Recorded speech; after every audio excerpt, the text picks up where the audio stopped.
জি আমার ও আমার আব্বা জানেরা, নওজোয়ান তরুণ যুবক ভাইয়েরা, যেদিকে বলতে গিয়ে দিকে চলে এলাম। ইমাম মাহদী এবার দিনের দাওয়াত দেবেন।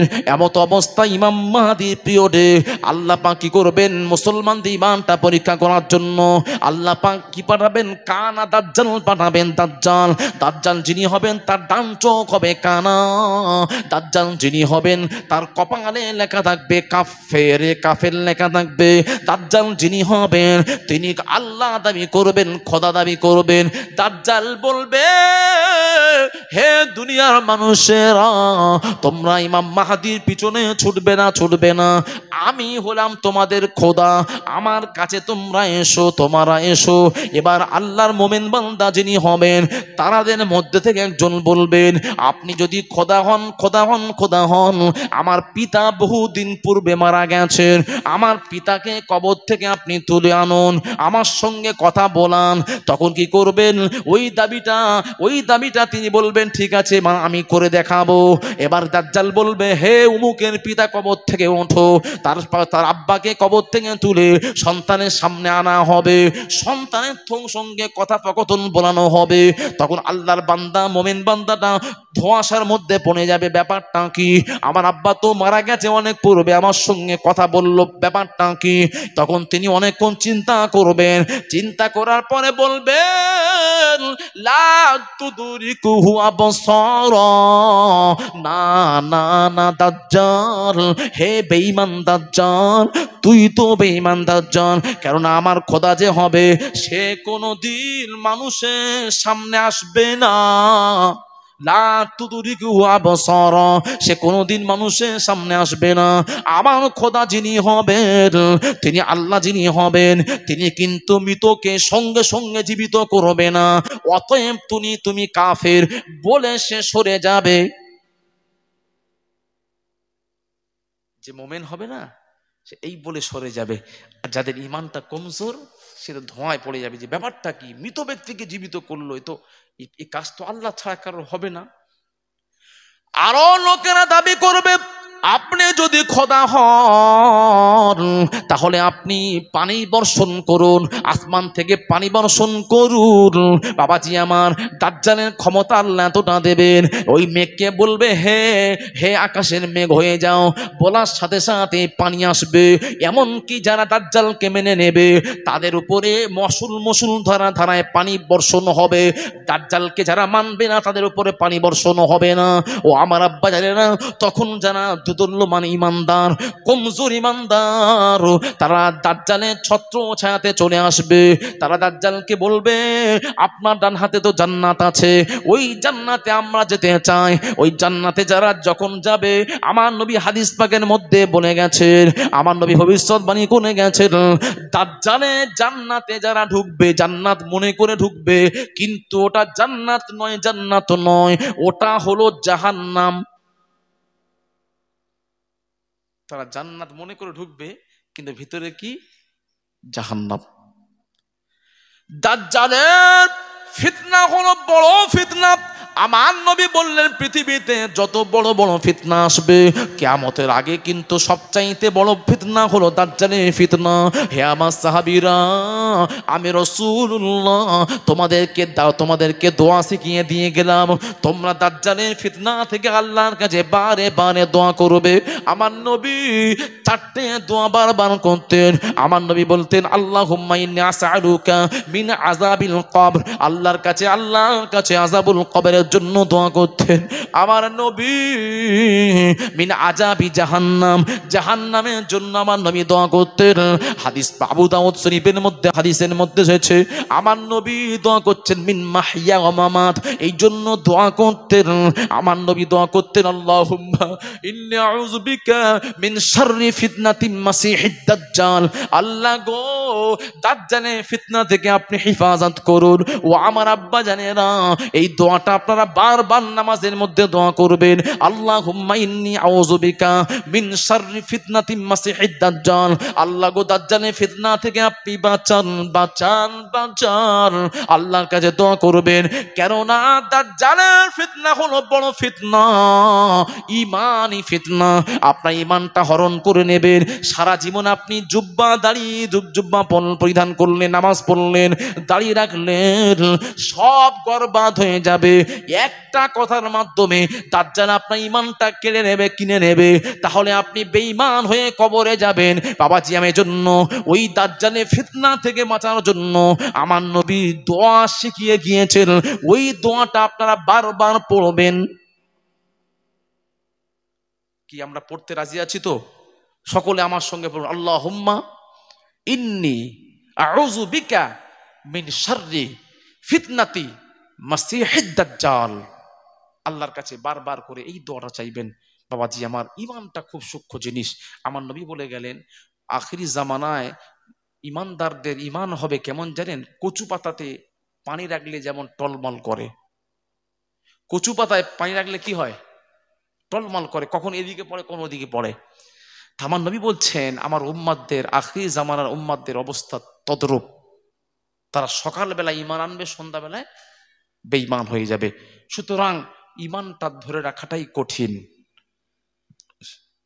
এই জন্য আপনাদের কাছে বলবো, দাজ্জালের ফিতনা থেকে আল্লাহর কাছে দোয়া করুন। দেখবেন আপনার ঈমানটা আল্লাহ পাক মজবুত করে দেবে। আর দাজ্জাল যদি আপনাদের যুগে এসেও যায়, আপনি দাজ্জালের ফিতনা থেকে মাহফুজ থাকবেন। ও আমার আব্বা জানেরা, দাজ্জালের ফিতনায় পড়ে গিয়েছিল কে? দাজ্জালের ফিতনায় পড়ে গিয়েছেন ইমাম মাহদী। ইমাম মাহদীর উপরে দাজ্জাল তাড়াও করবেন। দাজ্জালের ভয়তে ইমাম মাহদী আত্মগোপন করবেন। ইমাম মাহদী মুসলমানদেরকে নিয়ে পালাবেন। কোথায় পালাবেন? হাদিস পাকের মধ্যে এসেছে ইমাম মাহদীর হেডকোয়ার্টার হবেন কোথায়? বাবাজি আমার, ফিলিস্তিন, যেখানে মসজিদুল আকসা উপস্থিত আছে, ওই মসজিদ আকসা, ওই ফিলিস্তিন দেশটা হবে বাবাজি আমার ইমাম মাহদীর হেডকোয়ার্টার। ওখান থেকে ইমাম মাহদী তামাম পৃথিবীতে দ্বীনের দাওয়াত দেবেন, তাওহীদ এবং রিসালাতের প্রচার করবেন। ও আমার আব্বা জানেরা, ইমাম মাহদী আল্লাহর কাছে দোয়া করবেন, রব্বুল আলামিন, আল্লাহ গো দাজ্জালের মোকাবিলা করতে পারবো না, দাজ্জাল শক্তিমান, ওর অনেক দলবল আছে। আল্লাহ গো, আমি ইমাম মাহদী একা তো অপারগ হয়ে গেলাম। আল্লাহ গো, আপনি আপনার কাছে দোয়া করি, আপনি ঈসা রুহুল্লাহকে পাঠান, ঈসা রুহুল্লাহকে আপনি পাঠান। ও আমার আব্বা জানেরা, ঈসা ইমাম মাহদী যখন দোয়া করবে আল্লাহর কাছে, ওই দোয়াটা আল্লাহর কাছে কবুল হয়ে যাবে। বাবাজি আমার, খুব তাড়াতাড়ি ঈসা রুহুল্লাহ জমি আসমান থেকে নামবেন। দুজন ফারিস্তার ডানার উপর ভর দিয়ে চতুর্থ আসমান থেকে নামবেন। হাদিস পাকের মধ্যে দুটো মসজিদের কথা এসেছে। নাম্বার 1 হলো মসজিদুল আকসা, মসজিদ আকসা, ওই বাবাজি আমার মসজিদ আকসার ছাদের উপর নামবেন, ছাদের উপর গম্বুজের উপর নামবেন। নাম্বার 2 হলো বাবাজি আমার দামেস্কের বড় মসজিদের ছাদের উপর নামবেন। দুটো মসজিদের কথা হাদিস পাকের মধ্যে প্রমাণ থাকে। ও আমার আব্বা জানেরা, মসজিদ আকসার মধ্যে সময়টা হবে আসরের ওয়াক্ত। আসরের সময় মুয়াজ্জিন আজান দিয়ে দেবেন। জামাতে নামাজ পড়ানোর জন্য ইমাম মাহদী দাঁড়িয়ে যাবেন মেহরাবে ইমাম মাহদী দাঁড়িয়ে যাবেন। এমত অবস্থায় আকামাত হয়ে যাবে। তাকবীরে তাহরিমা বাঁধার জন্য ইমাম মাহদী হাত্তা উজনাইহি, নিজের কানের লতি পর্যন্ত হাত তুলবে। বাবাজি আমার হাত যখন তুলে ফেলবেন, আল্লাহু আকবার বলার অপেক্ষায় এমত অবস্থায় যখন তিনি আল্লাহু আকবার বলবেন না, পিছন থেকে মুসল্লিরা বলবেন, হুজুর, হে আমাদের ইমাম, আপনি কেন দেরি করছেন? আকামাত তো হয়ে গেছে। তখন ইমাম মাহদী বলবেন, এই মাত্র আমার কাছে খবর পৌঁছালো, এই মাত্র আমার কাছে খবর পৌঁছালো ঈসা রুহুল্লাহ মসজিদের ছাদের উপর নেমেছেন। এই কথা শোনার সাথে সাথে মুসলমানেরা আনন্দ উৎফুল্ল হয়ে যাবে, মুসলমানরা আনন্দে ছোটাছুটি করবেন, ছুটতে ছুটতে মসজিদের বাইরে আসবেন, দেখবেন যে না না না সত্যি সত্যি ঈসা রুহুল্লাহ মসজিদের ছাদে নেমেছেন। ঈসা রুহুল্লাহ বলছেন ইয়াকুলু সল্লিতুল সল্লিতুল সল্লিতুল, আমার জন্য সিঁড়ি আনুন সিঁড়ি আনুন সিঁড়ি আনুন, সিঁড়ি চাইবেন চাইবেন। মুসলমানরা ছোটাছুটি করে সিঁড়ি লাগাবেন, ওই মসজিদ আকসাতে সিঁড়ি লাগাবেন, সিঁড়ি বেয়ে বেয়ে আস্তে আস্তে করে নামবেন, নামার পরে মসজিদ আকসার মধ্যে ঢুকে যাবেন, ঢুকে যাওয়ার পরে ইমাম মাহদি দাঁড়িয়ে থাকবেন, সালাম দেবেন, বাবাজি আমার মুআনাকা হবে, মুস্তাফা হবে। তারপরে ইমাম মাহদি বলবেন ভাই আপনার জন্য জামাত চালু করতে পারি নয়, আপনি আজকের ইমামতি করুন, আপনি ইমামের জায়গায় দাঁড়ান। সেই সময় ঈসা রুহুল্লাহ কি বলবেন, না ভাই আমি ইমামতি করব না, আমি ইমামতি করব না। কেন আপনি ইমামতি করবেন না? না আমি এজন্য করব না, আপনি হলেন এই জগতের ইমাম, আপনি হলেন মুজাদ্দিদ, আল্লাহ আপনাকে ইমাম করে পাঠিয়েছেন। আমি হলাম আমি ঈসা রুহুল্লাহ আগে এসেছিলাম নবী হয়ে, কিন্তু আমার আশাটা এখন আশাটা উম্মতে মুহাম্মাদি হয়ে আপনার সঙ্গে কাজ করার জন্য, দিনের দাওয়াত দেওয়ার জন্য এসেছি। সুতরাং আপনি হলেন ইমামের যোগ্য, আপনি ইমামতি করুন। জোরে জোরে বলুন সুবহানাল্লাহ। ইমামতি আপনি করুন। ঈসা রুহুল্লাহ ইমামতি করলেন না। কেন করলেন না? মোল্লা আলী কারি ওই মেরকাতুল মাফাতিহের মধ্যে ডিসকাস করে দিয়েছেন যে ইমাম মেহদির যোগ্যতা সম্মান বেশি, কেননা তিনি হলেন এই যুগের মুজাদ্দিদ। উনি যে এসেছেন, আসতে পারে হয়তো আসমান থেকে এসেছেন বলে আমাদের মনে হবে যে আসমান থেকে এসেছে তার সম্মান বেশি, যেহেতু আসমান থেকে এসেছেন, এটা আমাদের সাধারণ মনে হওয়ার কথা। কিন্তু সেই ফাইসালাটা তো ঈসা রুহুল্লাহ ভেঙে দিয়ে গেছেন যে না, আমি আজকের ইমাম হব না, আজকের ইমাম আপনি হবেন, আপনি নেতা হবেন, আপনার পিছনে আমি আপনার হাতে বায়াত হব, বায়াত হয়ে আপনার সঙ্গে তাওহীদ এবং রিসালাতের দাওয়াত দেব। জোরে বলুন না সুবহানাল্লাহ।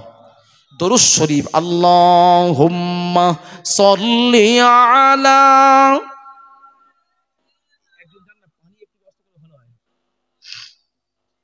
এখানে পানি ব্যবস্থা করলে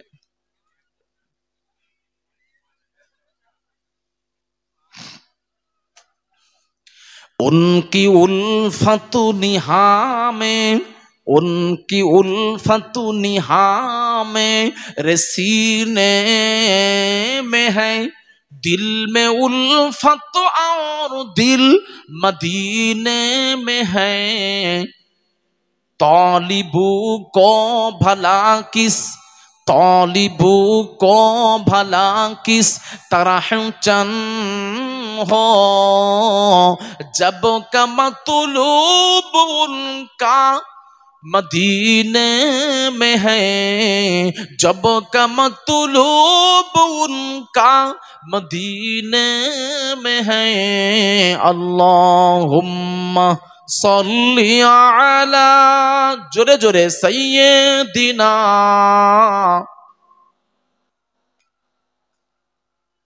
वाला आले सय्यिदिना।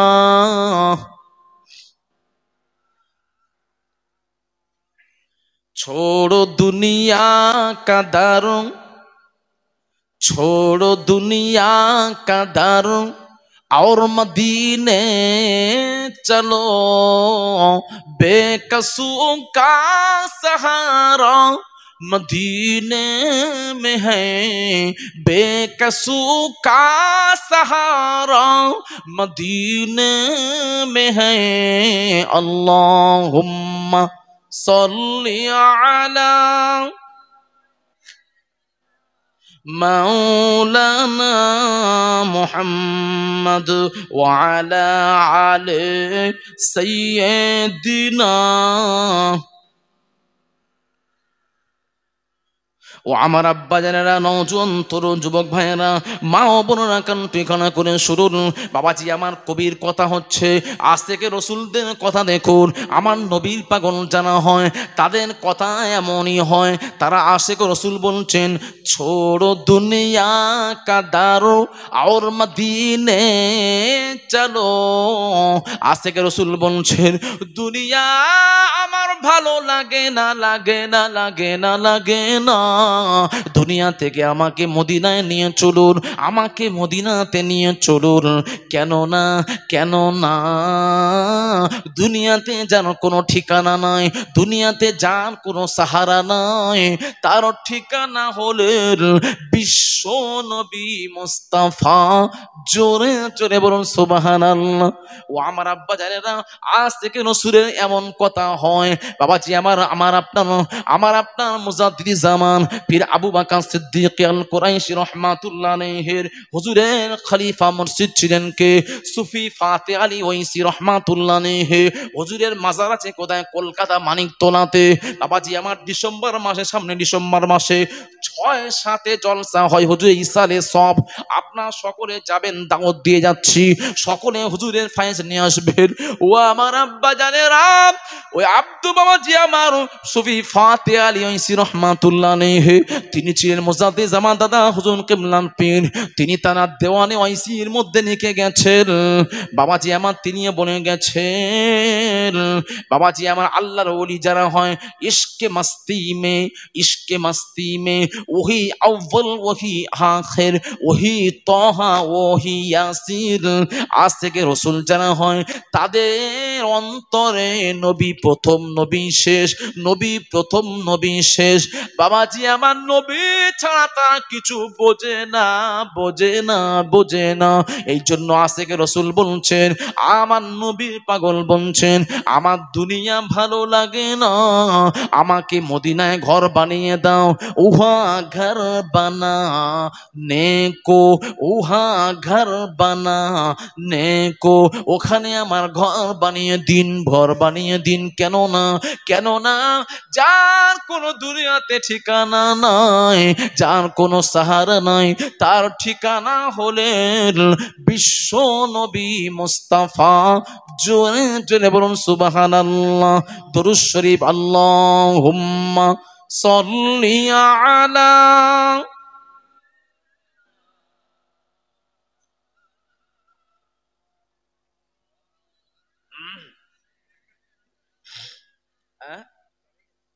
আচ্ছা আচ্ছা, করে না, চেঞ্জ করেন।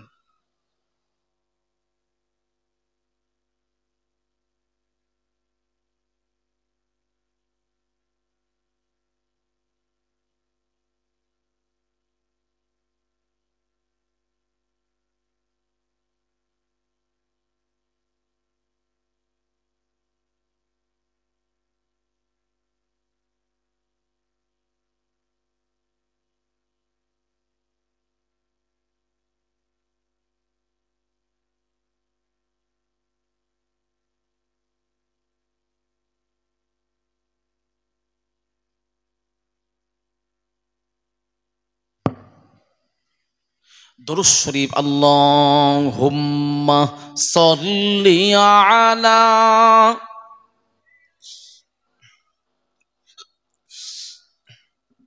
ওয়া আলা আলি সাইয়্যিদিনা।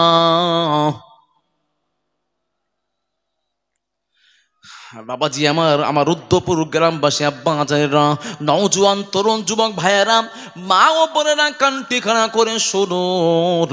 যখন ইমাম মাহাদি চলে আসবেন, ইমাম মাহাদির সঙ্গে বায়াত হবেন। বায়াত হওয়ার পর ইমাম মাহাদিকে ঈসা রুহুল্লাহ বলবেন, ভাই গো আমি ইমামতি করব না, করব না, করব না।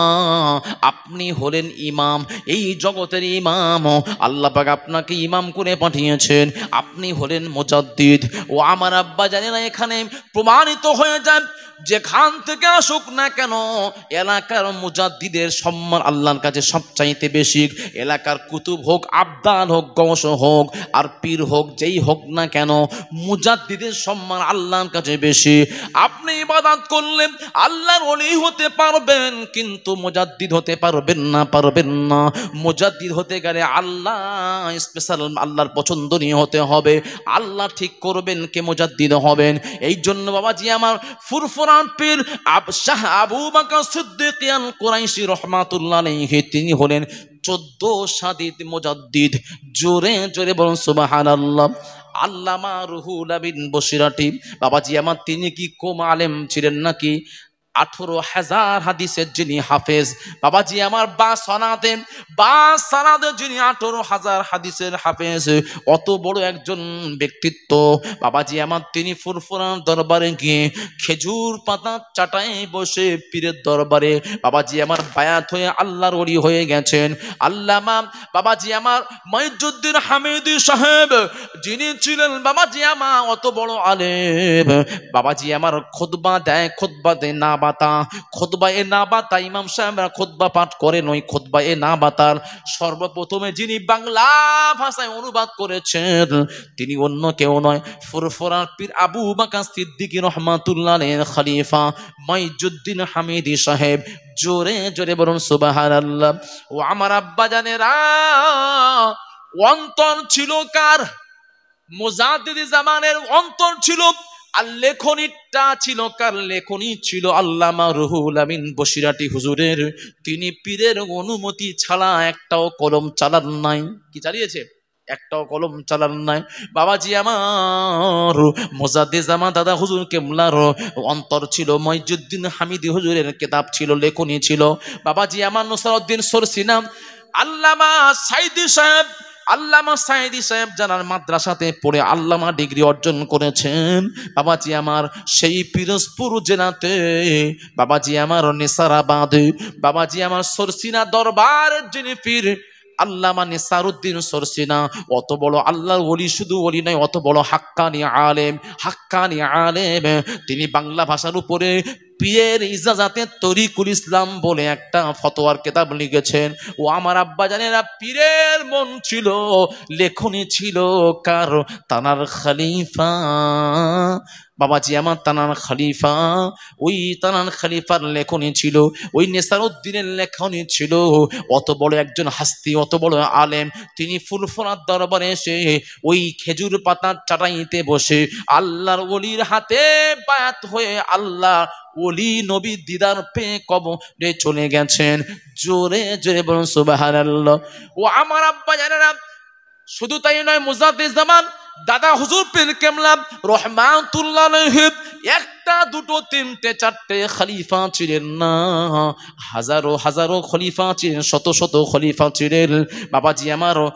বাবাজি আমার ডক্টর মোহাম্মদ শহীদুল্লাহ 18টা ভাষার উপর যিনি মাস্টার্স করেছেন, বাবাজি মাস্টার অফ ফিলোসফি করেছেন। অত বড় ব্যক্তিত্ব, হাস্তি বিজ্ঞান ভাষাকে জানাকে ভাষা বৈজ্ঞানিক বলা হয়, অত বড় জ্ঞানী মানুষ তিনি ফুরফুরা পীর আবু বকর সিদ্দিক আল কুরাইশি দরবারে এসে বায়াত হয়ে আল্লাহর ওলি হয়ে কবরে চলে গেছেন। ও আমার আব্বা জানেরা, একে ফজলুল হক যিনি ছিলেন অবিভক্ত বাংলা, তিনি ছিলেন মুখ্যমন্ত্রী। বাবাজি আমার যে মুখ্যমন্ত্রী ছিলেন, ওরা তানার মতো একজন দিকপাল, অত বড় হাস্তি মানুষ ফুরফুরার দরবারে কেন এলেন? ও আমার আব্বা জানেরা, শুধু তাই নয়, প্রফেসর আব্দুল খালেক সাহেব যিনি ছিলেন কলকাতা প্রেসিডেন্সি কলেজের যিনি ফার্সি ডিপার্টমেন্টের হেড অফ দ্য ইনস্টিটিউট ছিলেন, তার মতো একজন দিকপাল, একজন জ্ঞানী মানুষ, অন্য কাউকে পীর বলে মানলেন না। ফুরফুরার পীর আবু বকর সিদ্দিক রাহমাতুল্লাহ আলাইহিকে পীর বলে মেনে নিয়েছেন। তাহলে বোঝা গেল কি, তারা হচ্ছেন পীর। ওই জগতে মুজাদ্দিদ হলেন কে? ফুরফুরার পীর আবু বকর সিদ্দিক আল কুরাইশি রাহমাতুল্লাহ আলাইহি। জোরে জোরে বলুন সুবহানাল্লাহ। তাহলে বোঝা গেল, পীর হোক, গওস হোক, কুতুব হোক, আবদাল হোক, যেই হোক না কেন মুজাদ্দিদের সম্মান সবচাইতে বেশি। ঠিক কিনা বলুন? তার আরেকটা প্রমাণ যদি আমি আপনাদেরকে দিই, খুলে বলি, আপনারা আরো বুঝতে আপনাদের সুবিধা হবে যে মুজাদ্দিদির সম্মানটা কত বেশি। বাবাজি আমার আব্দুল মাহমুদ ফারুকী পিয়ারডাঙ্গা দরবার শরীফে যিনি মাদফুন আছেন, জানার মাকবার আছে পিয়ারডাঙ্গাতে, তিনি ছিলেন মস্ত বড় আলেম, সিয়াসিত্তা হাদিসের পরেতে, যিনি মুম্বাইয়ে গিয়ে তার একজন ওস্তাদ ছিলেন, তার কাছ থেকে 12টা হাদিসের কিতাবের সনদ নিয়েছেন। অত বড় আলেম হয়ে যখন পশ্চিম বাংলাতে ফিরলেন, তার আব্বা জানের নাম হলো আব্দুল বাসিত ফারুকী। আব্দুল বাসিত ফারুকী নকশবন্দিয়া তরিকার পীর সাহেব ছিলেন। তার পীর ছিলেন নকশবন্দিয়া তরিকার পীর। তার পীরের হাতে বায়াত হয়েছিলেন। ছেলে যখন বড় আলেম হয়ে চলে এলেন, সন্তানকে বললেন, ও আমার সন্তান আব্দুল মাহমুদ, আমি পীর মানি, পীর মানি, তুমি কি পীরটির বিশ্বাস করো? তো আব্বা জান অসুবিধা নাই, আপনি যেখানে নিয়ে যাবেন যাব। ওই সন্তানকে বুঝিয়ে নিয়ে গেলেন কোথায়? উড়িষ্যাতে। আল্লাহর ওলি তানার পি আব্বা জানের যে ওলি, আব্বা জানের যে পীর, তানার দরবারে নিয়ে গেছেন। বলছেন, আব্বা জান, আব্বা জান, আমার সন্তান বড় আলেম হয়ে এসেছে, এই সন্তানকে আপনার দরবারে নিয়ে এসেছি, আমার সন্তানকে আপনি বায়াত করুন। ইলমে শরিয়াতের জ্ঞানের মধ্যে আছে, ইলমে মারিফাতের জ্ঞান তো নাই। আপনি হবেন এই সন্তানের পীর, হবেন মুর্শিদ হবেন। সেই সময় আব্দুল বাসিত ফারুকী রহমাতুল্লাহ আলাইহির পীর বলছেন, বাবা না, ও আব্দুল বাসিত ফারুকী, আমি তোমার সন্তানের পীর হতে পারবো না। তুমি আমার খলিফা, ঠিক আছে, আমি তোমাকে বায়াত করেছি, ঠিক আছে, তোমার সন্তানকে আমি বায়াত করতে পারবো না। তখন আব্দুল বাসিত ফারুকীর এত মন খারাপ হয়ে গেছে, আব্বা জান, আমি আপনার দরবারে এসে সব পেয়েছি, আমার নবীকে চিনতে পেরেছি, আল্লাহর হাকিকাত চিনতে পেরেছি। আপনি যদি আমার সন্তানকে না বায়াত করেন, আমার সন্তান আলেম হলে কি হবে, কিন্তু হাকিকাতে আলেম যেটা বলা হয় সেটা তো হতে পারবে না। আব্বা জান, আপনি আমার সন্তানকে বায়াত করুন। তখন সন্তান আব্দুল বাসিত ফারুকীকে বললেন, হে আব্দুল বাসিত ফারুকী, আমি মুরাকাবা হালাতে ইনকিশাফের মাধ্যমে আমি দেখে নিয়েছি, আমার নবী বলছেন, আমার নবী ইশারা করে বললেন, আব্দুল বাসিত ফারুকীর সন্তান আব্দুল মাহমুদকে আপনি বায়াত করাবেন না, করাবেন না, করাবেন না। এই যুগের মুজাদ্দিদ আছেন, এই যুগের মুজাদ্দিদ হলেন ফুরফুরা শরীফের শাহ আবু বকর সিদ্দিক আল কুরাইশি। তার দরবারে পাঠিয়ে দেন, ওই আবু বকর সিদ্দিক হবেন আপনার সন্তান, ওই আপনার খলিফার সন্তান আব্দুল মাহমুদের পীর। জোরে জোরে বলুন সুবহানাল্লাহ, আরো জোরে। তাহলে বোঝেন আল্লাহর ওলিদের অন্তঃচক্ষু কতটা। মুরিদ তো এলে পীর খুশি হবে, যে আমার মুরিদ একজন বেড়ে গেল, পীর খুশি হবে, কিন্তু তা নয়। তিনি বললেন, দেখে নিলেন যে ইনি আমার মুরিদ হওয়ার উপযুক্ত কিনা, এ আমার হাতে বায়াত হওয়ার জন্য আল্লাহ পাক এই রাস্তাটা রেখেছে কিনা। আল্লাহর ওলি ইনকিশাফের মাধ্যমে দেখে নিয়েছেন যে না, আমি আব্দুল বাসিতকে মুরিদ করেছি, কিন্তু ওনার সন্তানকে আমি মুরিদ করার ক্ষমতা নাই। আমার নবী শুধু মদিনাতুল মুনাওয়ারা গুম্বাজে খিজরা থেকে ইশারা করে বলছে, ওকে পাঠিয়ে দাও ফুরফুরা দরবারে। কেন? তিনি হলেন জামানান মুজাদ্দিদ। জোরে বলুন না সুবহানাল্লাহ। হায় রে হায়, 14 শতাব্দীর মুজাদ্দিদ। সেই মুজাদ্দিদের সম্মান যে আল্লাহ কত দিয়েছেন, সেই মুজাদ্দিদটাকে শুধু বাংলা ভাষাভাষীর জন্য নয়, আল্লাহ পাক তানার আলোটা পুরো তামাম ফুরফুরার পীর আবু বকর সিদ্দিকের, তানার যে চৌহদ্দিটা, তানার যে দূরদর্শিতা পুরো পৃথিবীর মানুষের কাছে ছড়িয়ে দিয়েছেন।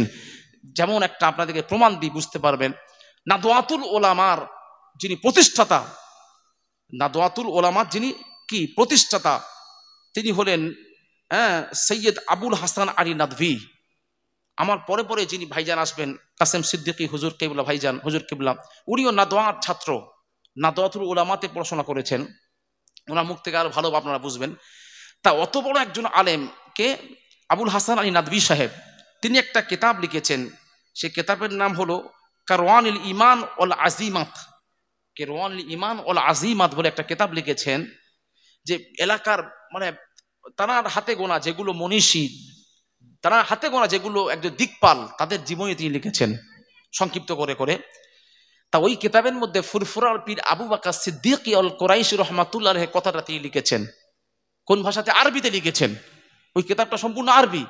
সেই কিতাবটা আপনি মদিনার ইউনিভার্সিটিতে আপনি পাবেন। আল্লামা আবুল হাসান নাদভী সাহেব এত বড় হাস্তি, ওলামা সম্প্রদায়রা তার সম্বন্ধে জানেন, ইলমে ময়দানটা তার কতটা পরিধি আছে তারা আলেমরা বোঝে। যারা লেখনী কিতাবগুলো বিভিন্ন কান্ট্রিতে পড়ানো হয়, সৌদিতে পড়ানো হয়, তিনি আরবি ভাষার উপর এত মাহির ছিলেন। তিনি ওই মুজাদ্দিদ জামান দাদা হুজুর কেবলা সম্বন্ধে কি বলছেন দেখেন। শাহেখ আবু বকর সিদ্দিকী আল কুরাইশি ফুরফুরাবি রহমাতুল্লাহ আলাইহি সম্বন্ধে বলছেন, তিনি বলছেন 1846 সালে হুজুর কেবলা জন্ম। ফুরফুরার পীর আবু বকর সিদ্দিকীর জন্ম কত? 1846। আর হুজুর কেবলা ইন্তেকাল করছেন 1939। তাই হুজুর কেবলা কতদিন হায়াতে ছিলেন হিসেব করুন না, এ তো সহজ। 1846 থেকে 1939 মানে 95 বছর বয়স। 95 বছর বয়স হুজুর কেবলা হায়াতে ছিলেন। উনি বলছেন কেতাবের মধ্যে সে কলা আল্লামা শেখ সৈয়দ আবুল হাসান আলী নাদভী, তিনি কি বলছেন, কানা সাইকুল আবু বকর সিদ্দিকী রাহমাতুল্লাহি তাআলা আকবরুল খলিফাতু লিশ-শাইখ লিল মুরশিদুল কবির শেখ ফতি আলী ওয়াইসি রাহমাতুল্লাহ। ইনি বলছেন যে ফুরফুরার পীর আবু বকর সিদ্দিকী ছিলেন তার মুর্শিদ ফতি আলী ওয়াইসি রাহমাতুল্লাহর প্রধান খলিফা। এখানে লিখেছেন না, তিনি বলেছেন যে আকবরুল খলিফা, বড় খলিফা, প্রধান খলিফা। তারপরে তিনি কিতাবে লিখছেন ওয়াকানা লাহু আসরুল কবির ফি নশরি দাওয়াতিল ইসলাহ। তিনি বলছেন যে তিনি সংস্করণ, ইসলাহের জন্য, সংস্করণের জন্য, সংশোধনের জন্য তার যে আসার মহান, তিনি সংস্কারের জন্য, শুধু সংস্কার নয়, বলছে দাওয়াতুল ইসলাম ওয়াস সুলুক ওয়াত তাসকিয়া আলা মিনহাজিস সহিহ ফি দিয়ারিল বাঙ্গাল। বলছেন তিনি মানুষকে সঠিক পথ দেখানোর জন্য, কিসের? তাসকিয়া নাফস, আত্মশুদ্ধির জন্য, ওয়াস সুলুক ইলমে মারিফাতের শিক্ষা দেওয়ার জন্য তিনি কোরআন এবং হাদিসের যে মিনহাজুস সহিহা, শহীদে পথ, সহি রাস্তা, এই সহি রাস্তার উপরে তিনি বাংলার মানুষের কাছে সঠিক রাস্তাটা কোরআন এবং হাদিসকে সামনে রেখে আল্লাহকে কি করে পাওয়া যাবে সেই রাস্তায় পথ যদি দেখাতে চান, তিনি অন্য কেউ নয়, ফুরফুরার পীর আবু বকর সিদ্দিকী রাহমাতুল্লাহ আলাইহি। জোরে বলুন না সুবহানাল্লাহ। তাহলে আবুল হাসান নাদভী সাহেব তো ইনি এখানের লোক নয়, তানার মতো একজন বিজ্ঞ মানুষ তিনি মুজাদ্দিদ জামান আবু বকর সম্বন্ধে লিখছেন। তাহলে মুজাদ্দিদ আবু বকর তিনি চারটিখানি ব্যক্তিত্ব, তিনি কেমন ব্যক্তিত্ব দেখেন।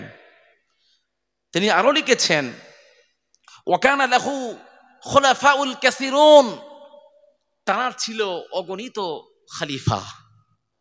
মুজাদ্দিদ জামান আবু বকর সিদ্দিকী ছিলেন অগণিত খলিফা। ও লিখেছেন ওয়া আলাফা মিনাল ইত্তিবা ওয়াল মুরিদিন, জানাকে আলাফা মানে হাজারো হাজারো, আলফুন মানে হাজার, তার আলাফা জানার হাজারো হাজারো মানে মুরিদ ছিলেন। জানার অল মুরিদিন লিখেছেন ওয়াল ইত্তিবা, জানাকে অনুসরণ করতেন হাজারো হাজারো মানুষ। তারপরে উনি কি লিখছেন ফি নওয়াহিল মুখতালিফাত মিনাল বিলাদ, যে সময়ে মানুষের ওই শহরে বিভিন্ন ফিরকায়, বিভিন্ন দলে বিভক্ত ছিল মানুষ। এই তরিকার কথা বলছেন, পীরের কথা বলছেন, এই তরিকার পন্থীদের মধ্যে আবার অনেক ভাগ আছে। একদল তরিকাপন্থী আছে, তরিকার পন্থীদের মধ্যে অনেক ভণ্ডামি আছে। সেটা শাহ আব্দুল কাদের জিলানী আল বাগদাদি রহমাতুল্লাহ আলাইহি, যিনি গনিয়াতুত তালিবিন কেতাবের মধ্যে লিখে গেছেন, এই তরিকার মানুষদের মধ্যে 12টা ভাগ তারা নজরে পড়ে গেছেন। এক শ্রেণী তরিকার মানুষ আছে, তারা বলছে যে না, এই নামাজ টামাজ পড়া দরকার নেই, শুধু খালি আল্লাহ আল্লাহ জিকির করবে, ব্যাস। শুধু কি করবে? আল্লাহ আল্লাহ জিকির করবেন, ওর নামাজও পড়তে লাগবে না, কিছু করতে লাগবে না, ওর পারাপার। এটাও একটা বাতিল ফিরকা। আর মুজাদ্দিদ জামান সঠিক কোরআন এবং হাদিসের আলোকে মানুষদেরকে আল্লাহর ওলি